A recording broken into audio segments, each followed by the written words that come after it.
Thursday, the 2nd of October 2025. Hello and welcome to the daily podcast live on King FM with me, Alhagie Fatty. And coming up this from Vessels of Finance, Gambia at the UNGA General Meeting. China's visas now issue in Banjul. 2 killed as a minors fight in North Bank region. National Assembly hosts counterparts from Nigeria. GRA introduced ITS system to stakeholders. Morocco Gambia in air transport agreement. So those were the lead stories on Standard News paper. Elsewhere on the the front page, as you can see, there is a Audit General flags 13 billion missing statement in 2022 government accounts. Pensuda accused of sabotaging UDP from within. GRA holds workshop on integration tax administration system. And of course, there is a prison boy says 2 to 3 prisoners escape annually. Umar Badi led to arrest in Mandinari. So those were the lead stories on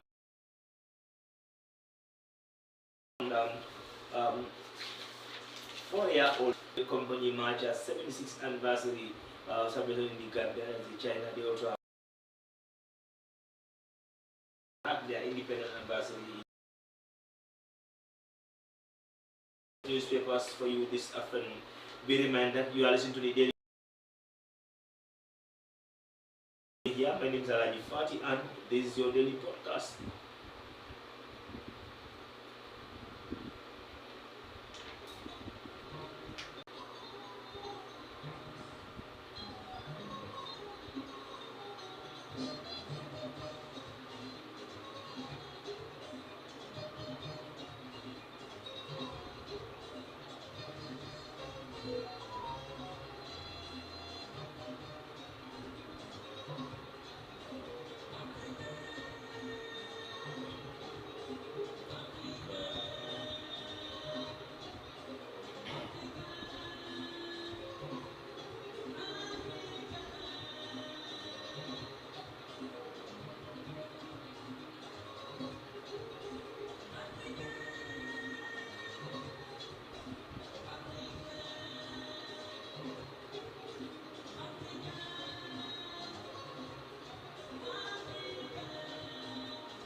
And welcome back to the daily podcast live on King FM with me, Alhagie Fatty. Let's begin our roundup with the latest on the social media. Kani Municipal Council Mayor Talib or the family of the late Umar Badi to offer his condolence. During the visit, the mayor expressed his deep sympathy and solidarity with the bereaved family, praying for Allah's mercy on the disease and strength for his relative as they move the lost.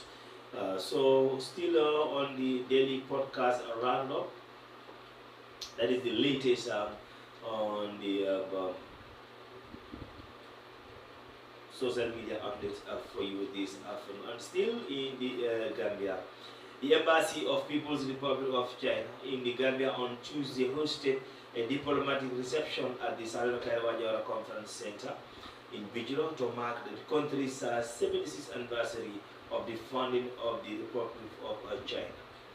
The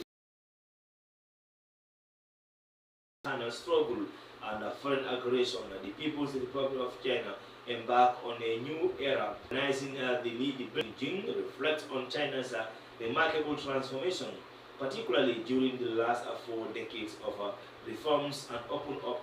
He noted that nearly 800 million people have been lifted out of poverty, while China has established the world's largest education, healthcare, and social security system, vastly improving the well-being of the citizens. So still on this daily podcast roundup for you, the 2023 Audit General Reports has raised concern over the award of Kiang West Road Phase 2 contract worth 857 million 8,441 841 15 bottles to Gay Enterprise without subjecting the project to competitive bidding. According to the report, Gay Enterprise already been granted the maintaining units rates, compatibility, avoiding additional mobilization costs, and the need for timely project exclusion. However, auditor argued that given the size and value of Phase 2 project, it should have been subjected to open competition, bidding to ensure transparency, value for money, and fair competition. At the time of the awarding, the Phase 2 contract, Phase 1 had barely commenced, indicating that urgency may not have been a justified basis, the report stated. The auditor further observed that the unit rates were later internal market prices, undermining the original justification of maintaining consistency rates. As a such, the rationale undermining the direct award appear to have been significantly altered, the report added. And still with the daily podcast roundup, Mandinari incident update by Gambia Police Force. Gambia Police Force suspends and detain 4 officers pending concerned inquiries. Date October 2nd, 2025. Furthermore, to the Gambia Police Force earlier publication, the Gambia Police Force confirmed the 4 officers directly involved in pursuit of the late Usman Baji were arrested on the 28th of September 2025 and remain in detention pending the institution of the independent coroner's inquest by the state. The officers are class, that is the first class Suleiman Jallo, and of course Ibrahim Ature and Pa Fai Cham. Those were the 4 police officers that are detained due to their involvement of the late Omar Baji's case. Relatedly, a post-mortem examination was conducted by the pathologist in the presence of stakeholders to determine was released to family for burial on the 1st of October. The Gambia Police Force reaffirmed commitment to a transparency and partial investigation and assure the public that justice will be diligently pursued. Anyone found wanting will face a full force of the law. For more updates will be provided as the process also continues. And still with the daily podcast, Alhagie Fatty, Senior Administrative Secretary of the United Party, that is a UDP, and minority leader at the National Assembly, has expressed the view that 2026 presidential election in the Gambia is likely to resemble that of 2016. In his interview with West Coast Radio, Dabo said, well, the current political climate in the Gambia, I am not saying I am a political expert, but I can do some little analysis whether you agree with me or not, that my opinion, we will have a replica of 2016 come 2026, he said. On this possibility of opposition coalition, Dabo indicated that such alliance are probably not in a pattern in Gambian politics. Every election year, we expect coalition. There may not be strong coalitions precisely, but every election there will be coalition until 2016, when we had a much stronger coalition. So this time around, I am expecting coalition of political parties, he said. Addressing the dynamic within the National Assembly, Dabo acknowledged the interplay and the inter-party play between party prioritizing and national interests. There are issues that have a political connotation in the National Assembly. One will not rule that out, despite that, and as much as they have a national interest, they are politically issues as well. In this perspective, you cannot separate the two. You have to look at the political camps and well as the national camp in order to balance the two, he also explained. We remind that you are listening to the daily podcast live, coming to you from our studios here live on King FM. My name is Alhagie Fatty with you.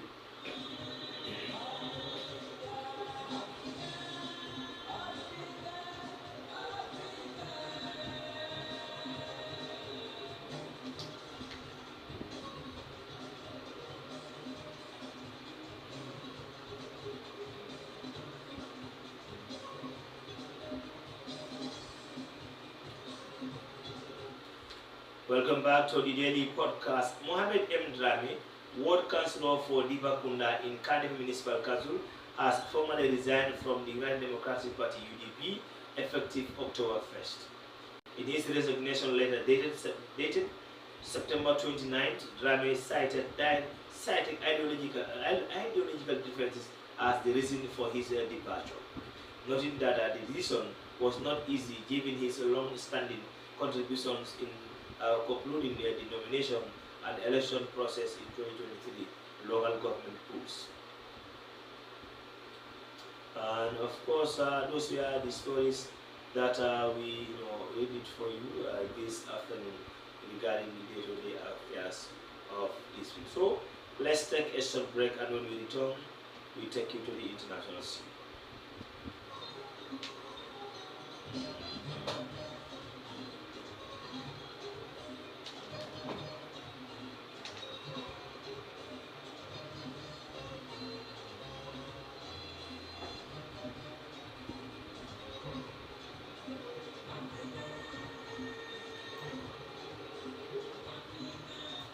Welcome back to the daily podcast, and the reminder you are listening to King FM 94.7.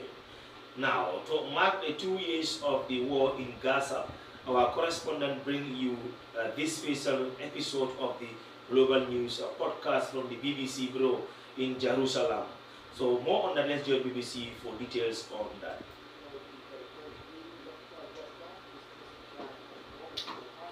Over those hills, and we're about 100 kilometres away from the Gaza Strip, where Israel is carrying out its air and ground offensive. But as international journalists, Israel does not allow us into Gaza to report independently, and we do a lot of our journalism from here. On October the 7th, 2 years ago, Hamas crossed the border from Gaza and attacked Israel, killing over 1,200 people at a music festival, in their homes or their places of work. The Islamist group also took 251 people hostage, taking them back to Gaza, where many were held for months on end. Some are still there almost 2 years on. There have been short ceasefires and hostage release deals, but they have quickly collapsed. Negotiations for a new deal, driven by President Trump, are ongoing. At the time we're recording this, around 20 living hostages remain in Gaza, and more than 60,000 Palestinians have been killed by Israel. The conflict has dominated the news agenda, sparking protests across the world, and to mark 2 years of this conflict, we have gathered questions from BBC listeners to put to a panel of our correspondents. I'm John Donison, and this is the Global News Podcast on the BBC World Service. The correspondent have been covering this conflict for over 23 years for the BBC. I'm Jeremy Bowen, I'm the BBC International Editor. I was Middle East Editor for years, and I was based in Jerusalem in the 1990s. I did my first reporting trip, in fact, to cover the conflict in 1991, so going back a long way. I have been very busy with it in the last couple of years as well.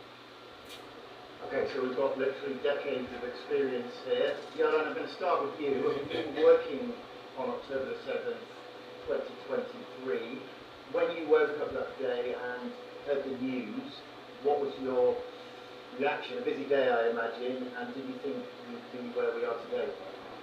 Well, it was a Saturday, so I was on call. It was the end of the Jewish holidays, and I came rushing into the office pretty early. And I have to say, from the beginning, it was clear that this was something very different from what we'd experienced before, because as soon as I arrived here, there were rockets on course for Jerusalem. I was rushing into the safe room where our air raid shelter is, where the sirens were going off around Jerusalem.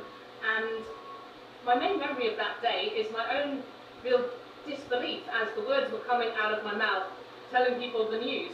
And it was a very strange experience, because we have covered wars before, we've covered rocket attacks. This was, immediately clear that it was on a whole new scale, and the kind of rule book that we've been sort of operating on here had to be ripped up. And I was very worried too, because there were friends of mine that I was working with that day who had their friends at the Nova Festival, and there were immediately going to be sort of repercussions for people in Gaza, where we have our dear colleagues and many people that I know in Gaza as well. And Rushdie, for you, that morning? Was that just normal Saturday morning? And you know, Saturday is a normal working day in Gaza, so I was about to drive the kids to school, I remember, and suddenly there was rockets flying from all over Gaza, and I was looking from the balcony, and never went to my mind that this is, you know, Hamas is crossing the border into Israel. I thought maybe Israel did kill one of the Hamas like commanders, and Hamas is responding, and that was the view or the initial thought from not just me, all of the journalists that have been contacting me and the people. And you know, within 10-15 minutes I realized that this is big when I received the first picture from one of the Hamas people in Gaza showing the Hamas militants crossing or close to the border. I realized that it is big. I just say to the kids, don't go to school, stay, and I took the car and drove very fast to the office. As you know, our office is in central Gaza, is in the middle of the Rimal Street, which some of the area, some of the roof near us is overlooking the border with Israel. So I was in a high up position watching almost rockets flying and all of the noises, you know, around this October the 7th day, which We're going to talk to you more, Rushdie, in this program about how it's changed your life and the life of your family. Jeremy, I mean, you've witnessed many big moments in the Middle East. In those early days, you spent a lot of time down in southern Israel in the communities that have been hit. I mean, are you like Yolan, you recognised immediately that this was a big deal? I think it was clear from the first couple of hours. I was in Ukraine actually, I was in Kiev when it all started. And I woke up and I reached my phone, as millions do, first thing in the morning. And the first thing I saw were texts on our office group chat, WhatsApp, from Rushdie, saying hundreds of rockets are being fired into Israel. It wasn't clear what else was happening beyond that. And within an hour or so it was clear that we were in the wrong place, and we set off on a journey then to Poland and onwards. It took a couple of days.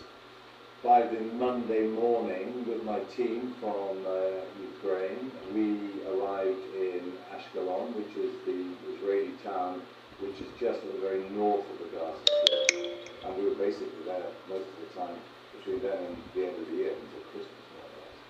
And yet by then it was clear that I mean, as we were driving through Poland, I was looking at the videos coming out and realizing that Hamas had done this big push over the border and that there was a lot of fighting going on. Clearly it was something that was going to be very, very different. And then when we got to Ashkelon, within a few days, the Israeli military, the IDF, allowed us to join various convoys into some of those border communities which had been hit by Hamas. I was in Kibbutz Kfar Aza when the Israeli military, the paratroop brigade, was still in defensive combat positions, dug in around it. There was still shooting going on. They were clearing buildings on the site or around it with gunfire. They were still looking, they had only just started really, looking for the dead residents of the kibbutz, and they were putting them in body bags and bringing them out. There were people there doing that, and there were a lot of dead Hamas operatives there. It was like nothing I'd seen at this point. And after 2 years, Rushdie, I mean, no one has been more impacted by this war than the people of Gaza. I think you left the Strip in November, December 2023. Just give us your assessment of people's situation in Gaza 2 years on, and maybe your own personal situation. it's very hard to imagine that they are still alive, you know, they are still surviving. Every time I talk to my father back in Gaza, or my brothers, or my friends, I don't know what to say to them. I mean, every day is a struggle, you know. They struggle to sleep because of the sound of the bombs. They struggle to find a clean water. They queue. So, like my father moved recently from Gaza City into Khan Yunis. It took him 22 hours to drive about 20 kilometers in the back of a truck with some of his belongings or what's still left of his house. And he moved to almost like halfly destroyed building in Khan Yunis. My father is 76 years old. He was born in a tent back in 1949 in Khan Yunis, because his mother was pregnant when they left Jaffa about 76 years ago, and now he's lived like a year in a tent, and now he lives in a like half a destroyed building. This is just a story of one person reflecting 2 million people who are the same situation. Some of them were displaced 10, 15 times. Some of them, they died in the road reaching Khan Yunis. There's a woman I know, she walked 30 kilometers, and as soon as she arrived to Khan Yunis, she was taken to the hospital, then to the intensive care unit for about 2-3 hours, and she died overnight. So this is just simply the situation in Gaza. For me, I live with guilt all the time. I feel that I was pushed to leave because of my family. I could have stayed more because it's worth. I mean, it's the biggest story I have ever not only covered, but I have ever seen in this place. There were always something happening in Gaza. For the last 25 years, there was 5 major wars and few or small battles in between. I witnessed many things. The first intifada, the second intifada, the killing of most of the Hamas leaders. The Yasser Arafat died, and I was like there covering this story. The Israeli disengagement. I never ever expected to cover a story such big like this. When the 7th of October happened, I realized from the first 10 minutes, maybe 20 minutes, just 1 hour maximum, I realized that this is going to change the way that we feel about this conflict, and it is going to be huge. I try to push my family to leave Gaza as soon as possible so I can, do my job, because it's very hard to be a journalist in Gaza, looking for safety, running for safety every hour, and then covering the story. And Yolan, it's also, it's difficult to state how great the trauma was for Israel on October the 7th. Where would you say public opinion is now here in Israel regarding the war? Because it has divided the world, and it's divided Israel too in some ways. That's true. Israel's a small country, and I would say it's still extremely raw, the grief and the pain from that day 2 years ago. And, just remember how it was. It was the deadliest day for Jews since the Holocaust. And there is now still a widespread feeling, many Israelis will tell me this, that they believe the world has moved on, and that they have forgotten, to some extent, the atrocities of the 7th of October that triggered such a brutal war in Gaza. And Israeli media coverage is very much focused on the plight of the hostages and their families.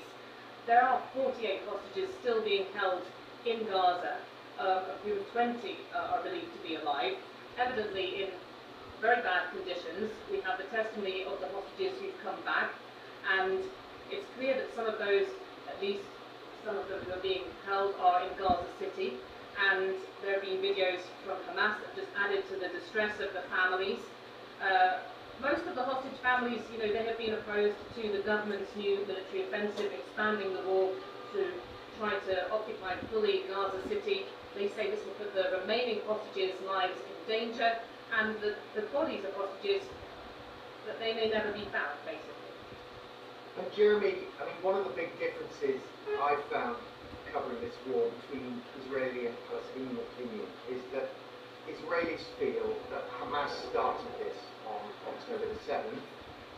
Palestinians feel that this goes way back to the creation of the State of Israel in 1947, when hundreds of thousands of Palestinians were forced to flee their homes, the war in 1967, where Israel captured Gaza, the West Bank, and East Jerusalem. So for Palestinians, they feel it didn't just start on October the 7th, and Israelis feel entirely differently. Yeah, not all Israelis clearly, but there is a deep-rooted conflict here, an unresolved conflict that doesn't just go back to the independence of Israel in 1948 when they won their independence war and the Palestinian catastrophe, the Nakba as they call it. The conflict over who controls the land between the River Jordan and the sea, and Mediterranean Sea, started when Zionist Jews came from Europe to Palestine, which in those days was the very beginning, was still being run by the Turks, and then the British. And so it goes of, I recently was reading an account in a memoir by a journalist who was in Jerusalem in the 1920s, the late 20s, when there was a lot of violence. It is extraordinary reading it because it feels a lot like now, and that is 100 years ago, and you can see the similarities and the issues. Just after the 7th of October attacks, I spoke to, well, he's a writer, but he used to be a politician. In fact, for a while he was the speaker of the Israeli parliament, Knesset, Avram Berg, and he said to me, I said to him, look, assess the level of trauma for Israelis on this thing. He said, the Jewish state, as he put it, was our vaccination against our history, the history in Europe of pogroms leading up to the Holocaust, 6 million Jews dead in the Second World War, killed by Nazi Germany. And we thought that we had a vaccination against the past, which was the state. And now we found out, this was like 3 weeks after it started, he said this to me. He said, we suddenly realized the vaccination isn't working anymore. And that, I think, was, for him, was the root of this enormous trauma that people were suffering. On the other side, on the Palestinian side, on both sides, these ghosts of history were raised. Rushdie has said that his dad was born in a tent, and he found himself in his 70s back living in a tent. So many Palestinians see what's happening at the moment, and they look at the very inflammatory statements about removing Palestinians, not just from the Gaza Strip, but from the West Bank, by hardline, ultra-nationalist, extremist Israeli politicians, some of them in the cabinet. And they see a continuation, a desire to finish the job that was done of removing Palestinians in 1948, when more than 700,000 Palestinians either fled or were forced out by military force from their territory, including many who ended up in Gaza, like Rushdie's family, and were never allowed back. So the past, the ghosts of the past are being raised and are roaring, and this, I would say, the events in the last 2 years, they are as big a moment in the long history of this conflict as 1948, or when Israel was created, or 1967, when the current shape of the conflict was created, when Israel captured the totality of the Palestinian territory by capturing the West Bank, including East Jerusalem and Gaza Strip. So, I mean, these are historic as well as deeply tragic and dreadful times. And Jeremy, right from the beginning of the conflict, there were fears that it could spread to the wider region, and it did. Yeah, it did, and it has. There were, right from the start, the Hezbollah movement in Lebanon started a sort of limited, and it became a tit-for-tat war across the border into Israel, which had a pretty devastating effect on northern communities. They had to leave. Then Israel caused massive damage to that organization. The Houthis in Yemen got involved, and there's been a chain of events. The regime in Syria, the Assad regime, fell, and you can connect up the reasons why it fell, not totally, but partly, to what was going on in Gaza and in the wider region. Israel has subsequently bombed, with the decisive help of the Americans, the Iranian nuclear facilities. There's a great deal that is still going on. The whole picture in the region has been transformed by the war. I think Prime Minister Netanyahu of Israel would say that this has been Israel's strength and resolve, has transformed the strategic situation decisively in their favor. The contrary opinion to that is that, yes, Israel has secured a series of victories by using its extraordinary military forces backed by the Americans, and in not just militarily but diplomatically, politically, and so on. But longer term, living by the sword in a region that really would be a lot better off if it was at peace. Netanyahu made a speech a week or two ago where he compared Israel to Sparta in ancient Greece, self-reliant, strong, quite happy to continue battling its neighbours if necessary to secure its own people. And frankly, that speech didn't go down very well in Israel because it's a country which has had a lot of links with elsewhere in the world, and what they're seeing now, the Israelis, are increased pressure from the outside world, from allies in Europe, a Palestinian state being recognised by Britain, France, and numbers of other Western countries which up to now haven't done it. The Israeli Prime Minister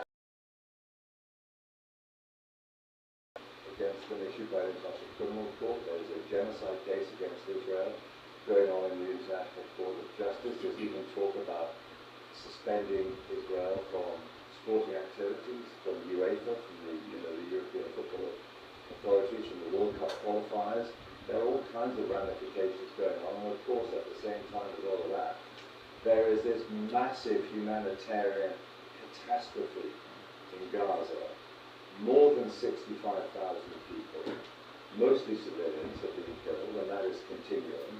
Those figures are from what we refer to as the Hamas-run health ministry.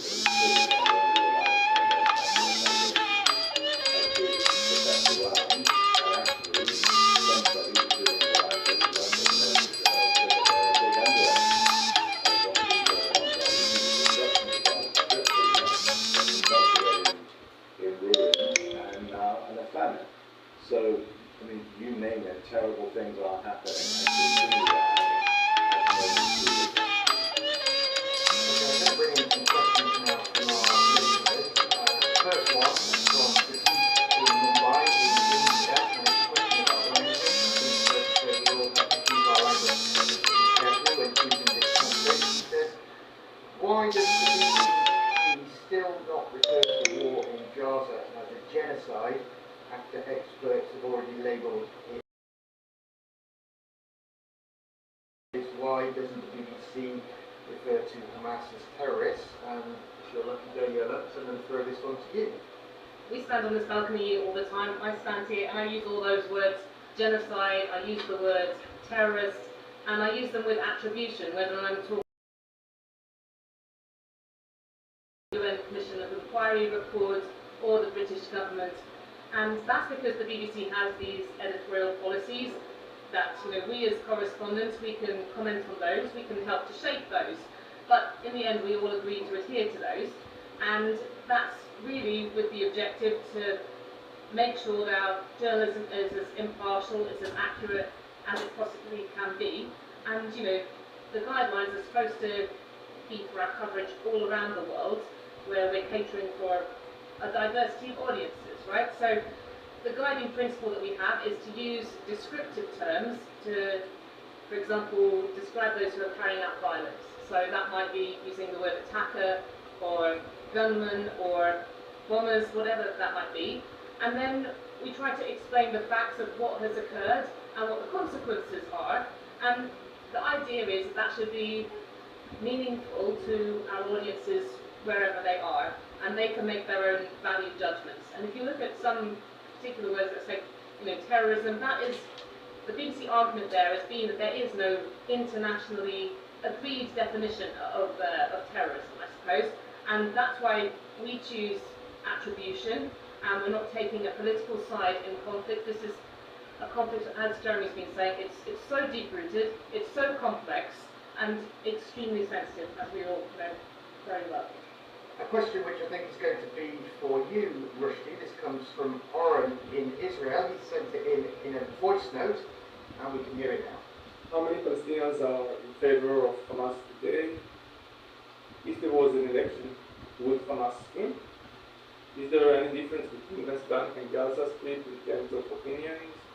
Yes, definitely there is a difference between West Bank and Gaza. I've been to the West Bank many times, and the people there who do support Hamas, many of the people that I meet, especially in the places like the south, like in Hebron, some of the areas like Jenin and other places, there's a great support for Hamas and Islamic Jihad in those, especially two areas, like the refugee camps. And it's partially because they believe that the Palestinian Authority and Fatah are corrupt, and they want some alternative. And this is exactly what happened in Gaza back in 2006.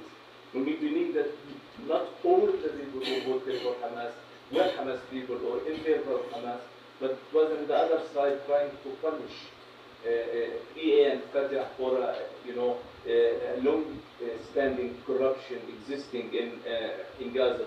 Now, I think by watching monitoring the social media and what is people talking about Hamas and 7th of October, especially there is a great division within the people in Gaza, and I could say freely that very little people in Gaza who still support Hamas in public, maybe because they fear of an Israeli reaction, or also because the people of Gaza paid a very big price, and from the first moment of 7th of October, maybe the first month, there was many huge number of people in Gaza who would equally accuse Hamas of the consequences of the aftermath of the Israeli attack, because some of them were saying that Hamas did have this jump in the air without strengthening their backing.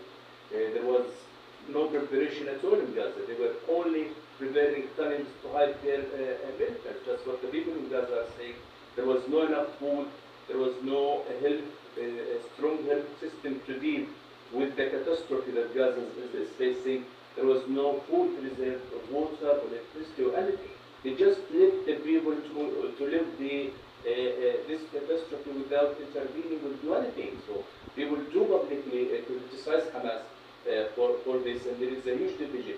But there is two pictures: one, the people inside Gaza who live this, and the people outside who are watching the bigger picture. Because regardless of who support Hamas or October the 7th, who not support this, the issue of the Palestinian cause became a trend. I mean, I have been traveling around the region for the last 2 years. You can see that the Palestinian, for example, kufiyas became a trend. This traditional scarf that people are wearing is everywhere. You can see Palestinian flag everywhere. This picture, the people inside Gaza, they do not see because they don't have electricity, they don't have internet, and they don't care sometimes about what's going on outside. But for someone who's living outside who can see the bigger picture, I can see that there is a huge division between Palestinians and regarding to Hamas. And a question for you, Jeremy, from Dan in Washington State in the USA. We've heard a lot of talk actually in the last few weeks about the two-state solution, a Palestinian state alongside Israel.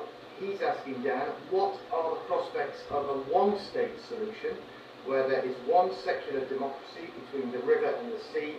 The two-state solution has been talked about for decades, and there's been little progress in reaching one. Yeah, there has been little progress, and I was living in Jerusalem in the 1990s when the Oslo peace process was going on, and there was then genuine hope on both sides. There were also people who were heavily critical of it, very, very violently critical in some cases of it. There was a mass bombing campaign to try and stop it, and of course the Israeli Prime Minister was assassinated by a Jewish extremist who was against the ideas of a two-state solution. But anyway, after all that collapsed, it became really an empty slogan, the idea of it. And now countries like Britain, French, and Saudis are trying to breathe some life into the idea. We'll see whether or not that actually results in anything. As for a one-state solution, there may be a de facto one state insofar as if Israel continues in its occupation or maybe annexes part of the West Bank, and then because now it really controls the entire area, then eventually that would be one state. But then there would be this huge question of, do you give the Palestinian population, which is roughly, if you take the 20% of the Israeli population that is Palestinian, half the number of people between the river and the sea are Palestinians. So this has been, the Israelis have been well aware of this for a long time. What do you have? They want Israel to be in control, they want it to be a Jewish state. But if you then had a democracy, with half the population not being Jews, being Palestinians, well, then they might see oblivion down that road. So I think the chances of a one-state solution that is a full democracy are vanishingly unlikely. And I think at the moment, leading the Israeli government's against it, the Americans are against it for now. So what are we talking about? I think we're talking about, unless there is some kind of diplomatic miracle, a continuing conflict, a continuing occupation, and another generation joining. We're running out of time, so this is going to be my last question. It's to you again, Jeremy. I mean, that was quite a depressing answer. Where's this heading? Are there any grounds for optimism at all? Well, as we speak, there's a new flurry around the ceasefire in Gaza. I mean, let's hope there is ceasefire, hostages go home, families are able to grieve and to welcome back the living. Let's hope that the humanitarian catastrophe in Gaza for Palestinians ceases, that aid gets in. But what about politically? What's after that? I hate to be the guy who's always depressing, but I don't see where the political horizon is. I don't see where it's going other at the moment than other kinds of conflict, the radicalization of a generation, not just Palestinians, but also on the Israeli side. Israeli soldiers, young guys have said to me, never mind radicalizing the Palestinians, they radicalized us. October 7th radicalized us. So I really hate to be the bringer of bad tidings, but having reported on this for many, many years, I have not seen a worse time in terms of the prospects for a decent future for people. What gives a lot of the potency of the Israeli-Palestinian conflict is that it exports trouble, it exports intoxicity, has political impacts elsewhere, has violence is generated elsewhere because of it, well out of the Middle East. And unless things get better, unless there are possibly different leaders who have different attitudes on both sides, on all sides, then I don't see it getting better. I'm sorry to say that. It's a very sobering way to end. I want to thank. Indeed, very suffering. Indeed, very suffering situation there. 2 years, 2 years of war in Gaza. Our correspondent, the busy correspondent, bring this is an issue regarding the war there in Gaza. And be reminded, you are listening to a daily podcast live coming to you from our studios at King FM 94.7. Before we draw down the curtains, here are the lead stories on the newspapers this afternoon. On the Standard paper this afternoon, that is auditor says millions unaccounted for from vessels fines. Gambia calls for transformational climate solutions at a UNGA meeting. China visa now issue in Banjul. 2 killed as minors fight in North Bank region. Morocco Gambia link air transparent transport agreement. GRA introduce ITAS system to stakeholders. National Assembly rules counterparts from Nigeria. And of course, in the other part of the lead stories in the Gambia, GRA holds a workshop on integral tax administration system. Bensouda alleged accused of sabotaging UDP from within. Auditor General France 13 billion in some accounts. So those were the lead stories from the various newspapers in the country. And Alhagie Fatty and the rest of the team. Thank you. Tomorrow, but we'll have a peaceful day. Goodbye.